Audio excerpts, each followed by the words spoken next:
Autistic ADHD बच्चों की बात करें और स्कूल की डिस्कशन ना हो, ये नहीं हो सकता। स्कूल की डिस्कशन एक प्राइम डिस्कशन है। It still remains the hottest topic जब हम बात करते हैं ऑटिस्टिक या एडीएचडी बच्चों के बारे में।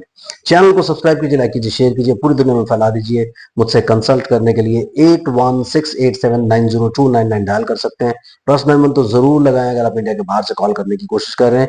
यहां हम बात करने वाले हैं ऑटिस्टिक एडीएचडी बच्चों की स्कूलिंग की जो प्रॉब्लम्स होती हैं, वो कैसे आप टैकल करें, कैसे आप मैनेज करें, कैसे आप इन लोगों को समझाएं।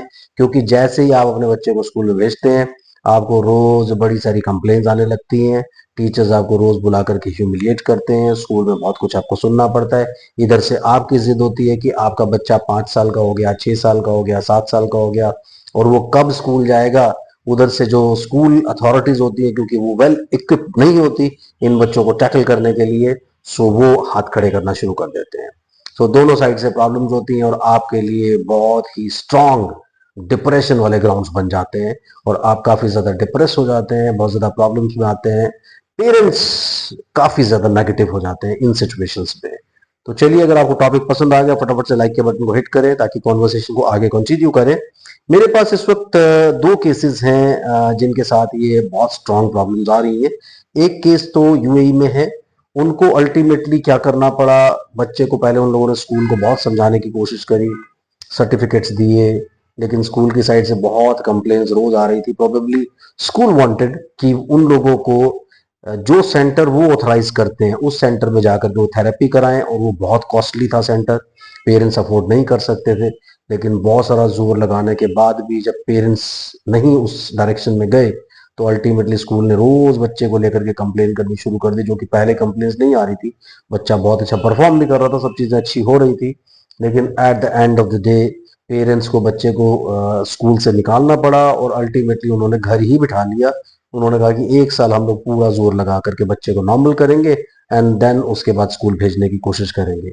जबकि इसके पहले भी बच्चा अच्छा परफॉर्म कर रहा था। अभी भी अगर थेरेपी में उसको देखें, उसकी प्रेजेंटेशन देखें, कोई भी देख करके ये नहीं कहेगा कि ये बच्चा सेटल नहीं कर सकता, क्योंकि अभी जो उसका लेवल है एडीएचडी उसको है, attention deficit hyper activity disorder, और दैट इज एक सेंसरी प्रोसेसिंग है, स्क्रीन इंड्यूस्ड है। लेकिन बच्चा बहुत कोऑपरेटिव है, सारी चीजें बहुत अच्छे से कर लेता है, बट पेरेंट्स को वो ग्राउंड ही नहीं मिला कि वो उसको कंटिन्यू कर सके।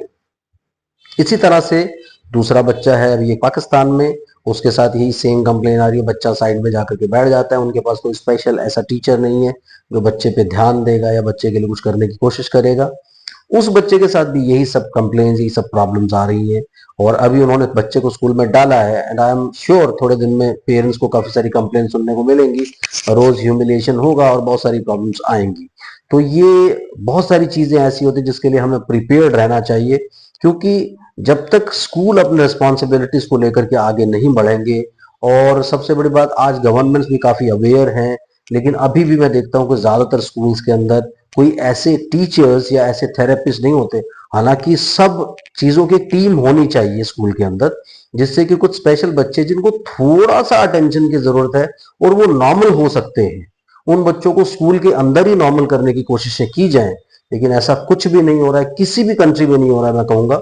हालांकि कुछ यूरोपियन जगहों पर मैंने देखा, आयरलैंड में देखा है, यूके में देखा है, वहां उनके स्कूल में ऐसी अरेंजमेंट्स थोड़ी सी रहती हैं जिससे कि बच्चे वहां कोऑपरेट करना शुरू कर देते हैं। मतलब धीरे धीरे बच्चे नॉर्मल हो जाते हैं, क्योंकि एक लेवल तक थेरेपिस्ट ने आपको कर दिया, बाद में बच्चे को स्कूल भेजना बड़ा इंपॉर्टेंट है। स्कूल भेजना इसलिए इंपॉर्टेंट है कि उसकी नॉर्मल, उसकी जो स्टडीज है वो चलनी चाहिए, एकेडमिक्स उसके स्टार्ट होने चाहिए, उसके साथ सोशलाइजेशन के लिए, या पहले उसके जो सीखने के सोर्स हैं, दो सोर्सेज होते हैं, एक मदर एक थेरेपिस्ट। जब तक वो ज्यादातर लोगों से कनेक्ट नहीं करेगा, वो सोशल कभी हो ही नहीं पाएगा। तो उसकी सोशलाइजेशन के लिए भी स्कूलिंग बहुत इंपॉर्टेंट है। पीयर ग्रुप के साथ कैसे बैठना है, कैसे उठना है, उन सब चीजों के लिए भी। इनफैक्ट काफी सारे एकेडमिक स्किल और परफॉर्मेंस स्किल जो होते हैं, सोशल स्किल्स जो होते हैं, उन स्किल्स के लिए भी स्कूलिंग बहुत इंपॉर्टेंट है। लेकिन अगर स्कूल में ये सारी सपोर्ट सिस्टम नहीं होगा, तो एक लेवल के बाद बच्चा डेफिनेटली रुक जाएगा, क्योंकि आप उसे घर पर एक लेवल पे ले आएंगे, ultimately you have to send him to the places जहां पर उसे काफी सारे स्ट्रेंजर्स मिलेंगे, बच्चे मिलेंगे। बच्चे हमेशा दूसरे बच्चों को बुलिंग करने की कोशिश करते हैं, और टीचर्स को इंटरवीन करना पड़ता है, फिर टीचर्स को थोड़ा सा स्पेशल अटेंशन इन बच्चों की तरफ देनी पड़ती है। अगर वो अपने रिस्पॉन्सिबिलिटी से भागते रहेंगे, अगर आप लोग स्कूल चलाते हैं और आप ये सुन रहे हैं, ये वीडियो देख रहे हैं, तो प्लीज ये नोट कीजिए, इन सब बच्चों की ये सब प्रॉब्लम्स होती हैं। And if you don't come forward, हम जितना भी जोर लगा लें, क्योंकि अगर हमने बच्चों को 70-80% तक भी पहुंचा दिया, 20% आपकी रिस्पॉन्सिबिलिटी हो। कई बार स्कूल जाने के बाद बच्चे उल्टे नेगेटिव हो जाते हैं, क्योंकि वहां पर वो सपोर्ट सिस्टम नहीं मिलता, एंड बच्चे जो है वहां से अवॉइड करना शुरू कर देते हैं, स्कूल जाना नहीं चाहते, और स्कूल जाते हैं तो बहुत ही ज्यादा उनके साथ इग्नोरेंट बिहेवियर होता है, यानी उनको नजरअंदाज किया जाता है, वो साइड में बैठे रहते हैं, टाइम पास करके वापस आ जाते हैं। तो इसकी वजह से क्या हो रहा है कि बहुत जोर लगाने के बाद भी बच्चे नॉर्मल नहीं हो पा रहे हैं। तो अगर बच्चों को नॉर्मल करना है, school have to take responsibility. उन लोगों को आपको जाकर के बोलना पड़ेगा, इट इज योर रिस्पॉन्सिबिलिटी। अगर आपने बहुत फीस पे करके बड़े ब्रांडेड स्कूलों में डाला है, वहां तो डेफिनेटली उनके पास सारा सिस्टम स्कूल के अंदर होना चाहिए। उनको ये नहीं कि वो किसी थेरेपी सेंटर में आपको रेफर कर रहे हैं कि वहां चले जाओ, वहां से थेरेपी करवा लो। सब ये सब चीजें नहीं, दे आर मेंटिंग मनी, बहुत सारी उनको फीस मिलती है, बहुत सारा कुछ मिलता है। तो अगर उनको, क्योंकि एक स्कूल में अगर देखा जाएगा, एक क्लास के अंदर अगर 60 बच्चे होंगे, उनमें से 1 या 2 बच्चों को स्पेशल नीड्स की जरूरत होगी। तो अगर वो सारी की सारी चीजें वहां स्कूल के अंदर आपके मिलना शुरू हो जाती हैं, तो मुझे लगता है कि बहुत ज्यादा अच्छा काम हो जाएगा ये, और पेरेंट्स के लिए तो एक बहुत राहत की सांस लेने वाली बात होगी। अगर स्कूल में ये सारी अरेंजमेंट्स आपको मिलती हैं, कोशिश ये कीजिए, अगर आप अच्छे स्कूलों में अपने बच्चों को डाल रहे हैं, एज अ पेरेंट आपको ये देखना चाहिए कि क्या स्कूल में ये सब रिस्पॉन्सिबिलिटीज वो लोग लेने को तैयार हैं, उनके पास ये फैसिलिटीज हैं कि अगर थोड़ा सा स्पेशल अटेंशन आपके बच्चों को देनी पड़ती है, तो वो हाथ नहीं खड़ेंगे, उल्टे आपको ह्यूमिलिएट नहीं करेंगे। क्योंकि कई बड़े ब्रांड्स जो होते हैं, जिनको आप लोगों ने काफी बड़ा बना दिया है, उनके पीछे आप लोग भागते हो। उसकी वजह से क्या होता है कि एक वो सिस्टम ईगो बन जाता है उसका, ब्रांड का, यानी ईगो बहुत हाई हो जाता है। उसके चलते प्रॉब्लम क्या होती है कि वो आपके साथ एडजस्ट नहीं करते। उन्हें पता है कि यार 5,000 बच्चे स्कूल में है, अगर 5 बच्चे निकल भी जाएंगे तो कौन सी आफत आ जाएगी। इसलिए वो रिस्पॉन्सिबिलिटी से भागते हैं, आपसे भागते हैं। तो पहले से जब स्कूल में डालें, क्योंकि जब स्कूल में बच्चे का एडमिशन कराने के लिए जाते हैं आज की डेट में, तो वो सारी कमियों को इग्नोर करते हैं, क्योंकि उस वक्त उन्हें एडमिशन फीस नजर आ रही है, बच्चे की मंथली फीस नजर आ रही है, और अलाउंसेस नजर आ रहे हैं। लेकिन जैसे ही आप बच्चे को डाल देते हैं, उन्हें बच्चों में सिर्फ कमियां दिखाई देती हैं।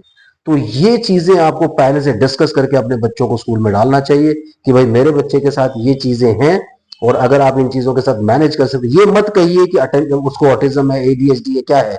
उनको बोले कि इसे स्पेशल अटेंशन की जरूरत है, और उसके लिए आपको थोड़ा सा कुछ टीचर्स साथ में देने पड़ेंगे, अपॉइंट करने पड़ेंगे, जो इसको स्पेशल थोड़ा सा इसका ध्यान रखें। क्योंकि इसे अगर अटेंशन नहीं दी जाती है, तो ये इस तरीके की या उस तरीके की कुछ एक्टिविटीज करता है। तो अगर ये थोड़ी सी यानी इनसाइट देना है आपको, आपको पूरा डिस्क्लोज करके चीजें नहीं बतानी, फिर वो कमियों के एंगल से वो चश्मा पहन लेंगे कि आपने उनको चश्मा पहना दिया, लो जी लाल रंग का चश्मा पहन लो, और सारा बच्चा आपको लाल लाल नजर आए। तो ऐसा चश्मा मत पहनाइए, जस्ट इनसाइट दे दीजिए कि कुछ स्पेशल नीड्स की जरूरत है। जब ये ऐसे किसी नए माहौल में जाता है, तो इसे एडजस्ट करने में 1 महीना, 2 महीना, 3 महीने का टाइम लगता है। तो आप ये थोड़ा सा टाइम इसको दीजिएगा।